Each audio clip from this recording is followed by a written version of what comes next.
Hi friends, welcome back to Caitlin Annalee Cards. I'm Caitlin and I'm so happy to be here with you. I wanted to share with you this beautiful new stamp that is out now from Purple Onion Designs. They have a small fall and Halloween release that just launched this weekend. And this one is called Cast a Spell. It's so beautiful. I love it. And I love that all of the images in this release are like big and bold enough to be the whole card, right? You can layer other images with these or they can really stand on their own. If you're not familiar with red rubber stamps, they have so much detail. But you do need a way to kind of stick them to whatever you're using to stamp. So I have a 4x6 mounting stamp also from Purple Onion that adheres to my Misty door. When you use it, you want to take out your foam insert from your Misty. I've also used like easy tear double-sided tape and put it on the door or the smaller ones onto stamping, regular like acrylic stamping blocks. So you can do whatever works best for you. I just want to give you a heads up that they don't just stick on their own. But the amount of detail and the teeny tiny fine lines that you can get with red rubber is insane. So beautiful. So I stamped my image here onto Copic Express It paper using Honeybee Stamps Intense Black ink. And I die cut it out, my little scene out with an stitched arch die from Pink and Maine. I'll have all of the products that I'm using today down in the description for you. I just really like stamping my image first. You could see before I kind of pencil marked out how much room my arch was going to take up.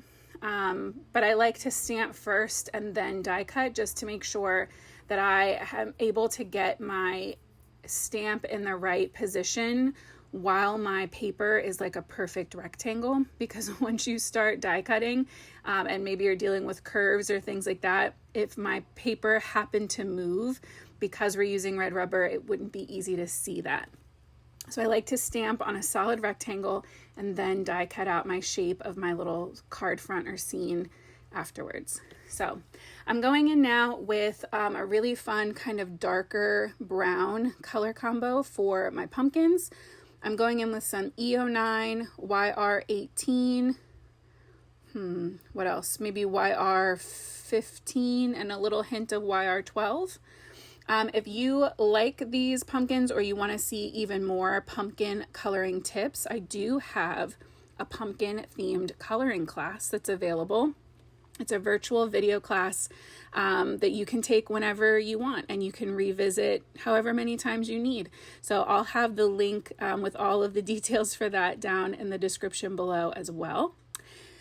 But yeah, this card just makes me so happy. They're so cute. And again, you could just cut that, like stamp them and leave them with a plain background. We're going to do a little bit of a combination of coloring and ink blending to make up our background. They're just so cute. Oh, I did want to let you know I am on the design team for Purple Onion, just for transparency. So I did get this stamp sent to me, but I'm not required to make a video for it. So I just really wanted to share it with you because it's the best time of the year. Halloween is obviously my favorite time, and the whole release, but especially this stamp, is just the perfect like Halloween image. I love it. I love everything from this illustrator. I love the size. Like I said before, I love that this could be a scene all by itself, or it plays so well with other background images. So for our coloring here, I really wanted a spooky black cat. I'm not someone who is superstitious of black cats. I love them. So for my little cat, I'm going in with the 100 black and then a few of my darkest gray markers, neutral grays, trying to keep the lightest part on his face right around his eyes so that they don't get lost. And because we're going to have kind of a magical glow coming from that wand, I really wanted to play up the darkest shadows being over on the right side of his face to kind of push that even a little more. I was debating coloring in the pumpkin like it was glowing, but then I realized he's sitting in the pumpkin. So really you'd be like seeing his little belly. So I just colored inside the pumpkin black so it would match him. I added a little bit of gray, light gray on the inside of the ears, and then filled that in with a pink and gave him a little cutesy pink nose. For my mouse, we're going in with some E40s. Trying to keep him a little more of a medium kind of color combo because our cat was so dark. And the trick is I'm going to be bringing in a lot of fun, bold, bright colors that still will feel very Halloween, but will help kind of offset having such a dark feature image with our black cat. I also feel like I very rarely use blue, especially when coloring in my Halloween cards. So this was kind of like a personal challenge for me to use blue. So for my little witchy cat here, I did go in with purples for the witch hat. So I'm shading that in with some V09. Again, adding the bulk of my shading over on the right hand side away from our magic wand and all those little stars. Adding some shading around the brim and underneath. And then I'm going to pull that color out with my Y17. I like to really emphasize those wrinkles that are drawn for us. I think that's such a fun texture and gives it just a little bit more whimsy. And then I'm going to come in with my my V15 for that lightest purple shade to fill in that little edge of the hat. And then underneath where the stars would be creating a glow kind of up under that brim. For my mouse, I didn't want them to be matching. So my mouse got the same purples, but on the scarf with a lot less of the V09. And then here's where I'm bringing in my blue. His little cape is going to be blue and his hat band as well. So we're going in with some B39, B37, and then jumping up to B16 because it gives just that little bit of extra pop. It's just a little bit more of a saturated color and a little bit more bright and fun. And I really wanted this card to feel super fun. I think they're just so cute. How many times can I say cute in a video? All right. Well, while I continue coloring, I do want to give you guys a heads up.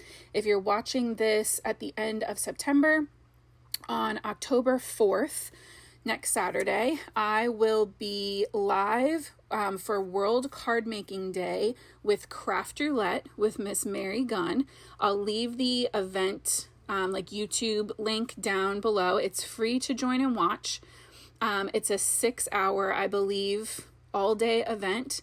I'm going to be on at 3:30 to 4. But you can rewatch it anytime as well. It'll stay on YouTube. But yeah, I think it's going to be really fun. And I'm honored to be a part of a worldwide card celebration. So I would love it if you are free to come hang out with me and see what kind of trouble we get into trying to make a project with some of the Craft Roulette parameters. I love Miss Mary Gunn. She's just great. So yeah, check down in the description for that link as well. Now I'm starting to go in to ink blend my background here. So I stamped my images onto full stick Post-it notes. Unfortunately, I found out they don't make these anymore, but you can stamp yours onto whatever masking paper is your favorite. I also just made like a wiggly line through an extra Post-it and made myself a little horizon line. Then I'm going in with pink, purple, blue, and black distress inks, keeping my darkest colors around the outer stitched edges and my lightest color right over those stars. Then we're going to remove our masks. I should have done a better job where his face is, making sure that my Post-its lined up. He did end up with a little line. That's okay.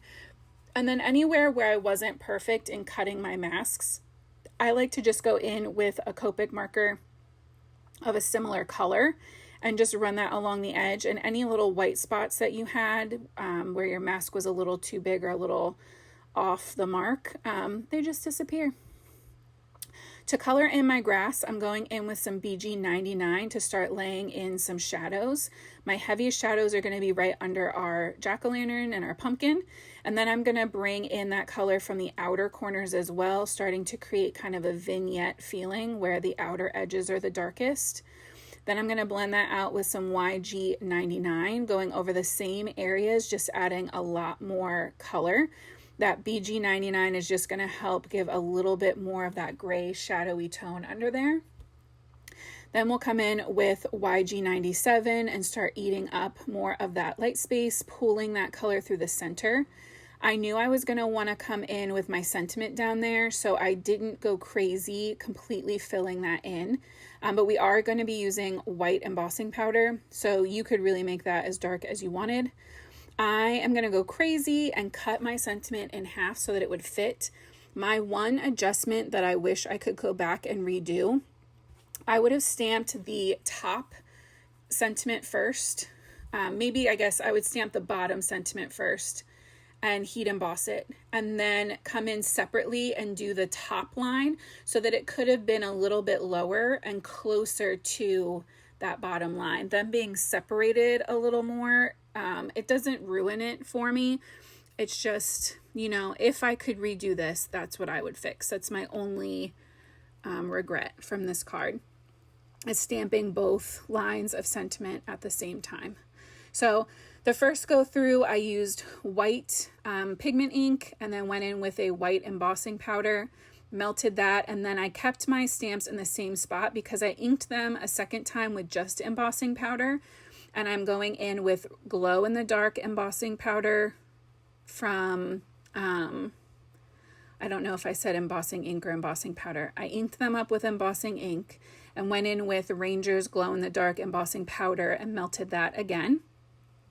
Then I went in and added some white highlights to the eyes and then some Quickie glue pen. So this is glue that is in a little pen form, so you can draw it exactly where you want it. And so I added some magical sparkles on those stars and then also around, kind of creating a diagonal line from above our mouse down to in front of the cat's face. I also went in with some additional white gel pen to add little dots and little stars, just to make it look a little more magical, like there's even more happening coming around from that wand. And the glow, I'll show you guys the glow from the embossing powder at the end. It's so bright. I love it so much. I love anything that glows. For my cardstock, I trimmed down a piece of black cardstock here to be an A2 size panel, so 5.5 by 4 1/4. And then my orange layer is, I believe, 4 by 5 1/4. It might even be a little bigger than that, just to make this a really nice thin black mat. Then I added everything flat with Tombow Mono adhesive, and you can see how fun that sentiment turned out. You'll see the glow in a second. The shine from this chunky glitter on that Quickie glue pen is so pretty.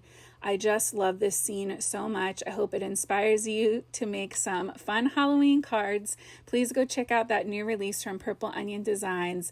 I will see you guys back here soon, and until next time, happy crafting.